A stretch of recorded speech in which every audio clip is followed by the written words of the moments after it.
இந்த நபர் அண்மையில் நீங்க பாத்தீங்கன்னா அமைச்சரோட புகைப்படம் எடுத்திருக்கிறார். சர்ச்சைக்குரிய கருத்துக்களை தெரிவித்தவர். அதோடு இன்னும் சில அமைச்சரோடு புகைப்படம் எடுத்திருக்கிறார். இப்படிப்பட்டவர் அரசனுடைய செல்வாக்கின் காரணமாக பள்ளியிலே இப்படிப்பட்ட சர்ச்சைக்குரிய கருத்துக்களை தெரிவிப்பது கண்டனத்துக்குரியது என்பதை இந்த நேரத்தில் தெரிவிக்க விரும்புகிறேன். அதே போல நாமக்கல் மாவட்டம் எருமைப்பட்டி அம்பேத்கர் நகரில் உள்ள அரசு துவக்கப்பள்ளியில் அந்த சுவற்றிலும் இந்த சமையல் அறையினுடைய கூட்டில் சமூக விரோதிகள் மனித மலத்தை பூசியிருக்கிறார். எவ்வளவு கொடுமையான விஷயம்! இது மிகுந்த அதிர்ச்சி அளிக்கிறது. ஏற்கனவே வேங்கவேல் சம்பவம் இன்னும் அதற்கு தீர்வு காண முடியவில்லை இந்த அரசாங்கத்தால். அப்படிப்பட்ட சூழ்நிலையில இப்படிப்பட்ட நிகழ்வு நடைபெறுவது கண்டிக்கத்தக்கது. அதோடு மதுரை ஆவின் நிறுவனத்தில் பல்வேறு முறைகேடுகள் நடைபெற்று உள்ளதாக அங்கு இருக்கின்ற ஊழியர் ஒருவர் வீடியோ வெளியிட்டிருக்கின்றார். உண்மையான அரசாங்கமாக இருந்திருந்தால் அந்த வீடியோவில் வெளியிடப்பட்ட செய்தியை, அந்த முறைகேடுகளை ஆராய்ந்து அது யார் தவறு செய்கிறதை கண்டுபிடித்து நடவடிக்கை எடுக்கப்பட்டிருந்தால் ஒரு நல்ல அரசாங்கத்துக்கு அடையாளம். அந்த நிர்வாகம் சிறப்பாக இருக்கும். அந்த நிர்வாகத்தில் ஏற்படுகின்ற குறைகளை, முறைகேடுகளை வீடியோ மூலமாக வெளியிட்டது அந்த ஊழியர். அவரை இன்றைக்கு சஸ்பெண்ட் செய்யப்பட்டிருக்கிறார். தற்காலிக வேலையில் செய்யப்பட்டது. இது கண்டனத்துக்குரியது.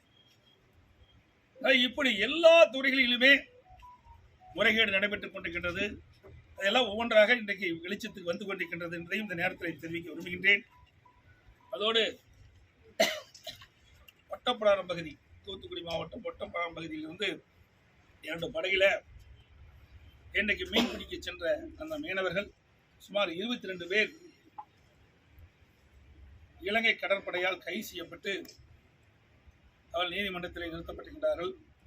அதில் 12 பேர்களுக்கு தலா 42 லட்சம் ரூபாய் அபராதம் விதித்திருக்கின்றார்கள். இந்த அபராதத்தை கட்டத்தை விட 6 மாதம் சிறை தண்டனை என்று அறிவித்திருக்கிறார்கள். இங்க இருக்கின்ற மீனவர்கள் அவர்களை விடுவிக்க மத்திய மாநில அரசுக்கு தொடர்ந்து கோரிக்கை வைத்துக் கொண்டிருக்கின்றார்கள். அந்த கோரிக்கையை மத்திய மாநில அரசு இதுவரை நிறைவேற்றப்படவில்லை. அதோடு எஞ்சிய 10 மீனவர்களும் வருகிற 10ஆம் தேதி இந்த வழக்கு நீதிமன்றத்தில், இலங்கை நீதிமன்றத்தில் வர இருக்கின்றது. ஆகவே மத்திய மாநில அரசு உடனடியாக இதை கவனம் செலுத்தி இன்றைக்கு இலங்கை அரசு அவர் மீது வழக்கு தொடர்ந்திருக்கிறது. வழக்கின் அடிப்படையில் தான் இந்த இலங்கையில் இருக்கிற நீதிமன்றம் இந்த அபராதத்தை கட்டத்தவர்களால் சிறை தண்டனையும் விதிப்பதாக தீர்ப்பளித்தார்கள். உடனடியாக அந்த மீனவர்களை இந்த அரசு, மத்திய மாநில அரசு அவளை விடுவிப்பதற்குண்டான நடவடிக்கை மேற்கொள்ள வேண்டும். படகை பறிமுதல் செய்திருக்கிறால் அந்த படகையும் சம்பந்தப்பட்டவர்கள் வழங்கப்பட வேண்டும். அதே போல இன்றைக்கு மக்களை பாதுகாப்பது காவலர்கள்.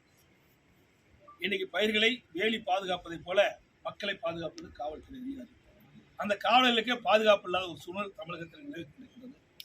அண்மையிலே அருப்புக்கோட்டையிலே ஒரு சம்பவம். அந்த சம்பவத்தை கண்டித்து பொதுமக்களும் ஆர்ப்பாட்டம் நடத்துகின்றார்கள். அந்த ஆர்ப்பாட்டத்திற்கு பாதுகாப்பாக வந்த அந்த அதிகாரி ஒருவர், பெண் அதிகாரி, ஒரு டிஎஸ்பி ரேங்கில் இருக்கிறவங்க, அந்த அதிகாரியுடைய தலைமுடியை பிடித்து இழுத்தது எல்லா ஊடகத்திலையும் பத்திரிகையிலும் வந்தாங்க. இதெல்லாம் கண்டனத்துக்குரியது. அதே குற்றச்செயலில் ஈடுபட்டவர்கள் பயமில்லாமல் குற்றச்செயலில் ஈடுபடுகிறார்.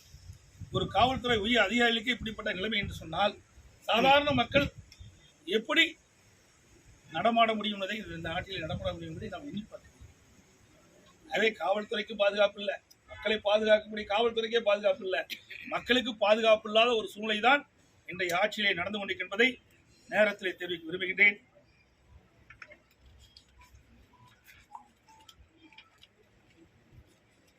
இன்றைக்கு முதலமைச்சர் இவ்வளவு பிரச்சனை தமிழகத்தில் நடைபெற்றுக் கொண்டிருக்கின்றது. தமிழ்நாடு முதலமைச்சர் இன்றைக்கு தமிழ்நாட்டில் புதிய தொழில் தொடங்குவதற்கு தொழிலதிபர்களை சந்திப்பதற்காக வெளிநாடு சென்றுள்ளதாக பத்திரிகைகளையும் ஊடகத்திலையும் அரசு செய்து வந்திருக்கின்றன. ஏற்கனவே முதலமைச்சர் திரு ஸ்டாலின் அவர்கள் துபாய் சென்றார். என்ன முதலீடு கொண்டார் என்று இதுவரைக்கும் தெரியவில்லை. ஜப்பான், சிங்கப்பூர் சென்றார். பிறகு ஸ்பெயின் சென்றார்.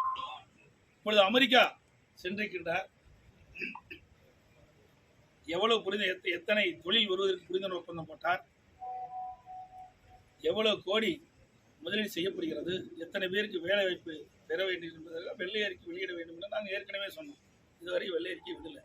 பல பத்திரிகை நண்பர்கள் கேட்கின்றார்கள், எதிர்கட்சிகள் எல்லாம் வெள்ளை அறிக்கை விட வேண்டும் என்று கேட்கிறார்கள், இதுக்கு என்ன பதில் என்று சொல்லிட்டு கேட்கின்ற பொழுது முதலமைச்சர் சொல்கிறார், வெள்ளை அறிக்கையெல்லாம் விட வேண்டிய அவசியம் இல்லைன்னு சொல்றார். வெள்ளை அறிக்கை எங்களுக்காக விட வேண்டாம், மக்கள் தெரிந்து கொள்வதற்காக வெள்ளை அறிக்கை வேண்டும். அப்பொழுதுதான் இந்த ஆட்சியில் என்ன நடைபெறுகிறது என்று மக்கள் புரிந்து கொள்ள முடியும், தெரிந்து கொள்ள முடியும், அறிந்து கொள்ள முடியும். அதைத்தான் நாங்கள் எதிர்க்கட்சி என்ற முறையில் கேட்கின்றோம்.